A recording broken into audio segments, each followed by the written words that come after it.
خاتووە شواق سڵاوت لێبێ بۆ لەم کاتەیە ئەم بابەتە وروژێنرا.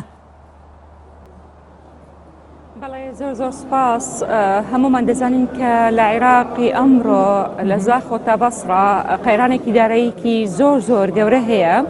و هەروەهاش چەند ساڵی ڕابردوو عێراق بودجەیەکی زەبەلاحی هەبوو، بەڵام نەیتوێنرا خزمەت بە هاوڵاتیانی عێراق بۆ یەگەیشتن ئەمڕۆ کە قەیرانێکی دارایی و هەروەهاش داهاتی عێراق ناتوانێت موچەی فرمەبەرەکانی خۆی دابین بکات. ئەوەیشی کردووە کە عێراق پێنا دەبات بۆ قەرزی نەوخۆیی و قەرزی نێودەوڵەتی. بۆیە لەنەو هۆڵی پەرلەمان بابەتی چۆنێتی گەڕانەوەی ئەو پارانە کە براتەوە بۆ دەرەوەی وڵات لەلایەنی بەرپرسانی عێراقی بە شێوەیەکی نایاسایی یان هەر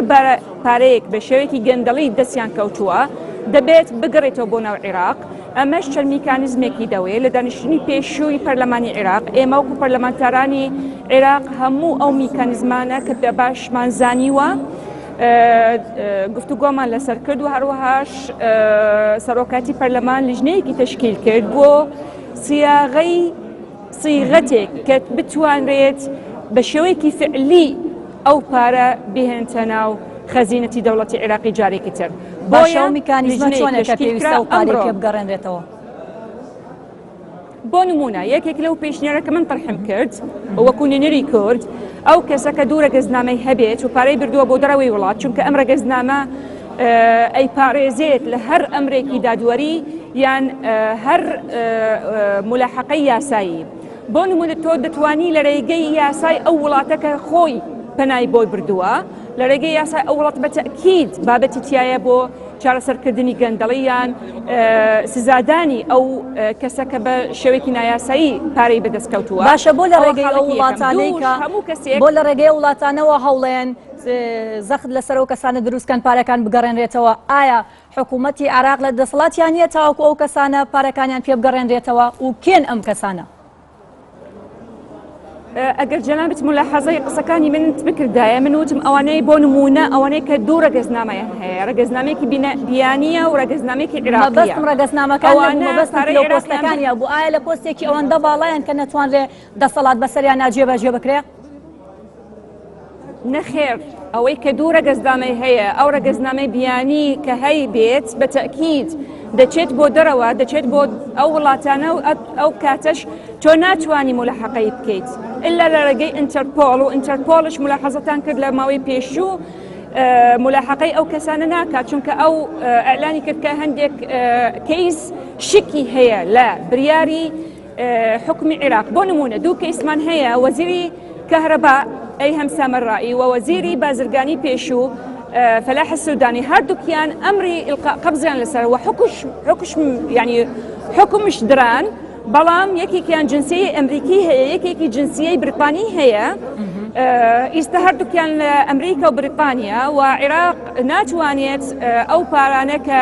گەندەڵیان تیا کردووە بیهێنێت. بۆیە ئێمە من بۆ نمونەم هێناوە دەتوانین ئێمە لە ڕێگەی یاسای ئەو وڵاتانە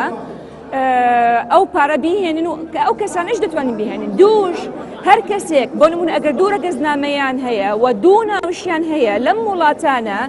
مەلەفی یاسایی پێ ئەوچرێت. هەموو ئەو ناوانە کە ئەو کەسە بەکاری دەهێنێت لەو مەلەفە یاسایی هەبێت، کەواتە ئێمە دەتوانین لە ڕێگەی مخاتەبەی ئەو وڵاتانە بکەین و اعتیماد بکەین لەسەر ئەو ناوانە کە خۆی بەکارهێنێت بیهێنن بۆ عێراق و سزای بدەین و ئەو پارێکە بردێتی بیهێنن. خاڵی سێهەمش ئەو وڵاتانە ئەگەر بەناوی گەندەڵیش نەتوانێت ملاحەقەی ئەو کەسە بکات، بە تەکید ئەوان لیمیتێکی معەن حەدێکی معەن بۆ ئەو پارەیان هەیە. ئەگەر ئەو کەسە زیاتری هەبێت لێی دەپرسن ئەو پارە لەکوێت هێناوە. کەواتە من ئەو نمونەم هێناوە کە طرحم کرد لە نەوەڵی پەرلەمان ئەوەی کە دوو ڕەگەزنامەی هەیە دەتوانین بەو شێوەیە پارەکە بێنن بۆ عێراق و دەتوانین ئەو کەسەش سزا بدەین. و زۆر لەو مقتەرەحانە درا دەتوانین ئەوەی کە دوو ڕەگەزنامەشی نەبێت دەتوانین لە ڕێگەی من ئەینە لەکە هادا، بەڵام نەکو ئەو ئیسیمارەی ڕۆتینی کە بەداخەوە چی لە عێراق و چی لە هەرێمی کوردستان باکاردێنن. دەتوانین چەند ئەداتێکی تر تەفعیل بکەین بتوانین بزانین ئەو پارەی ئایا بە گەندەڵی دەستی کەوتووە یان بە شێوەیەکی ترە. باشە ئەم پرسە زیاتر لە لای کێ گرنگە؟ ئایا فراکسیۆنە کوردیەکان یان لە لای فراکسیۆنەکانی تری پەرلەمانی عێراقیش گرنگە؟ هەموو پەرلەمانتاری عێراق بە کوردستان و بەغدا چونکە هەمومان نوێنەری خەڵکین و هەموو عێراق وەکو ئاماژەم پێکرد لە سەرەتای قسەکانم لە زاخۆتا بەسڕە قەیرانێکی داراییمان هەیە و شەڕی داعشمان هەیە و دەبێت لە هیچ نەترسین و ئەوەی کە پاکە دەبێت نەترسێت لەو پرۆسەیە ئەوەی کە دزی کردو بە تەکید دەترسێت بەڵام ئەوە کە پاکە بە تەکید ناترسێت ئێمەش نوێنەری خەڵکین دەبێت دیفاع لە قوتی ئەو خەڵکە بکەین و ئەو پارە ئەگەر براوە دەبێت بگرێتەوە جارێک بۆ خەزینەتی دەوڵەتی عێراقی. باشە پەرلەمانتارانی پەرلەمان یەکدەنگن لەسەر ئەم پرسە؟ بە تەکید هەمومان بە بەڵگەش ئەو دانیشتوی پێشوو هەموو فراکسیۆنەکانی ناو پەرلەمان و هەموو فراکسیۆنە کوردستانیەکان بە هەموو لیستەکان بەشداری گفتوگۆکانیان کرد و یعنی جۆرە میکانیزمێکیشیان پێشکەش کرد بۆ لیژانی مختص بۆ ئەوەی کە بتوانین ئێمە ئەمڕۆ لەو راپۆرتانە کە ئامادە کراون بتوانین ئێمە بگەینە سیغەتێک کە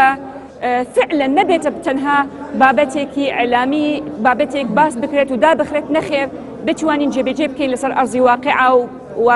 هەندێک لەو پارە کە بە گەندەڵی تهریب کراوە بۆ دەرەوەی عێراق بگرێتەوە بۆ خزینەتی دەوڵەت. باشە خاتووە شواق مەزەنداکرێ ئەو پارەیە چەند بێبڕەکەی؟ طبعا من وەکو خۆم ناتوانم بڵێم ئەوەندە چونکە بەحقیقەت ئەو بوجەیە کە بۆ عێراق نەخێر ناتوانانی تهدیدی کەی بە زەبەت چەنە چونکە ئەزانی بۆ چونکە ئێمە ساڵانە لە خولی ڕابردوو بۆ نمونە بوجێکی زەبەلا هەبوو بەڵام کەیتە سەر مقارنەکەی لەگەڵ خزمەتگوزار لەسەر ئەرزی واقعا هیچ نسبە و تەناسب نەبوو. دواترش حسابی ختامی نییە کە حسابی ختامیت نەبێت تۆ ناتوانانی بڵێ ئەوەندە پارە فعلا سەرف کراوە بۆ خزمەتگوزاری یان بۆ ئەو بابەتانە کە تەرخان کراوە بۆی و ئەوەندە پارەش دیار نییە ئیلا بەبوونی يعني حساباتی ختامی حکومەتی عێراقی و هەروەهاش يعني لجنەی نەزاهەش ئەو مەلەفانەی کە یێت بۆ لیژنەی نەزاها کە تحقیقت یا ئەکات بە تەکید ئەوانش بە پێ مەلەفەکە برەپارەیەک بەڵام ئەگەر جەنابت دەتەوێت بزانی چەندێک عموماً من دەڵێم بە تەکید زۆرە بەڵام تحدیداً چەنە ناتوانم بیڵم چونکە لە 2000 تۆ حسابی کە 5 تا ئەمڕۆ بە تەکید پارەیەکی زەبەلاح دەبێت. خەڵک چۆن دەتوانێت سوود لەو پارانە وەربگرێ ئەگەر گەڕێنرایەوە بۆ ناو عێراق؟ ئەگەر پرسیارەکە دووبارە بکەیتەوە ئەگەر ئەو پارەیە کە بۆ مەزەندە زۆرەیە و گەڕێنرایەوە بۆ عێراق و هەرێمی کوردستان بە پێی چ میکانیزمێک هاوڵاتیان عێراق دەتوانێت سوودی لێ وەربگرێ؟ طبعا ئەوەی کە ئەگەر لە هەرێمی کوردستان ئێمە وچوومەنە هەر کەسێک لە هەرێمی کوردستان بەڵگەی هەیە لەسەر کە پارەیەک تەحویل کراوە بۆ دەرەوە دەتوانێت ئەو بەڵگەیە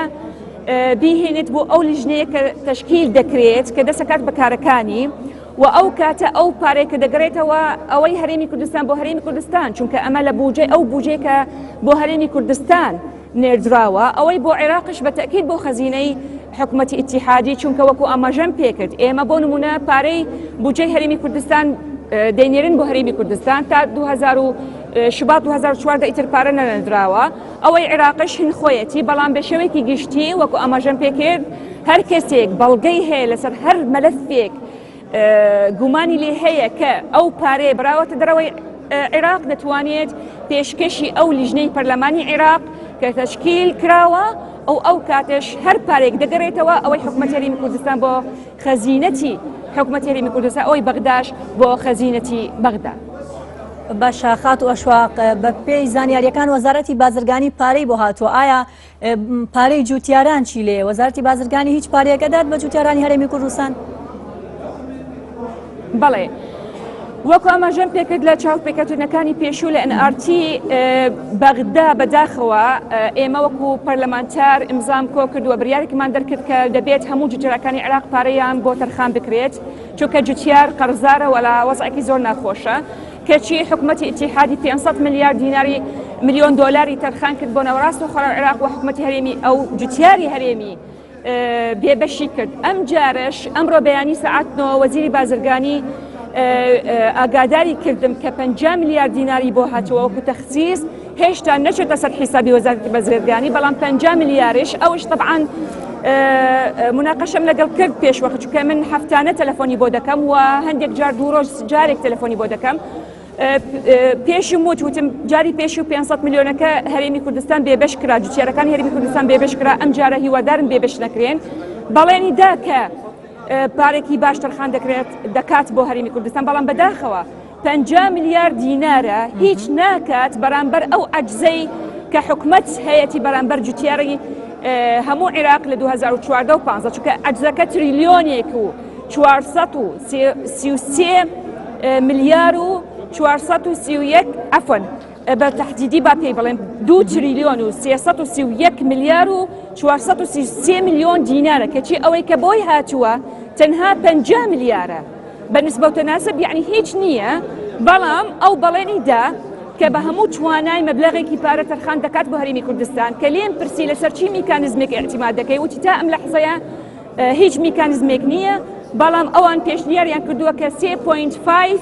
عەجزی هەموو پارێزگایەک بۆ ئەوەی کەس مەغدور نەبێت، بەڵام من دووبارەم پێم وت هیوادارم ئەوەت لەبیر نەچێت کە پێشتر لە 500 میلیۆنەکە جوتیارەکانی هەرێمی کوردستان بێ بەشکراون، هیوادارم کە ئەم جارە قەرەبوو بکرێنەوە ئەوەش بەڵێنیدا بە پێتوانە بتوانێت مەبلەغێکی باش تەرخان بکات بۆ جوتیارانی هەرێمی کوردستان. بەڵێ ئەشواق جاف پەرلەمانتاری فراکسیۆنی پارتی لە پەرلەمانی عێراق، سوپاس بۆ تۆ.